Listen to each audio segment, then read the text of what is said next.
Hello, I'm Craig Summerall. Thanks for joining me as we continue reading the book Monday Morning Choices by David Cottrell. Today we finish up chapter 3 that talks about the values choice.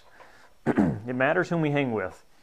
As any parent would attest, one of the most important decisions made by their children is their choice of friends. Bad choices made by teenagers can have a potentially devastating impact on their lives. Our choice of whom we hang with at work is just as important as our teenagers' choice of friends.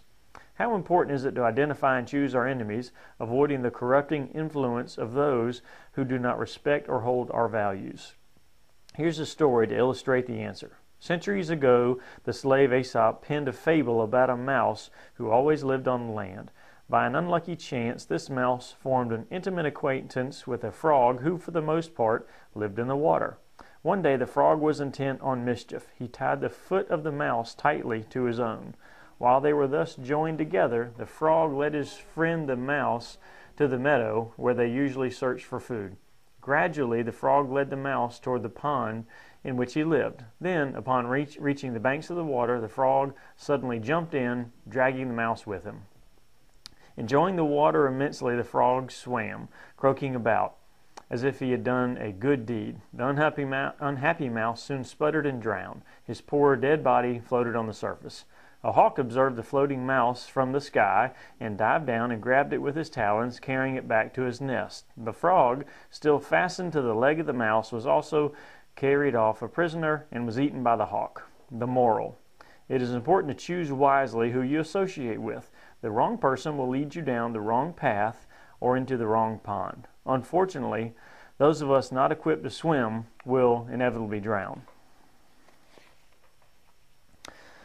3 things you can do to make the values choice. Surround yourself with people of like values and maintain your allegiance to those values. Take the time to identify those who have chosen to be your enemies and make an effort to understand why. If they are your enemies because of something you have done in the past, address the situation. If they are your enemies because of jealousy or a values clash, move forward with caution, knowing they are your enemies.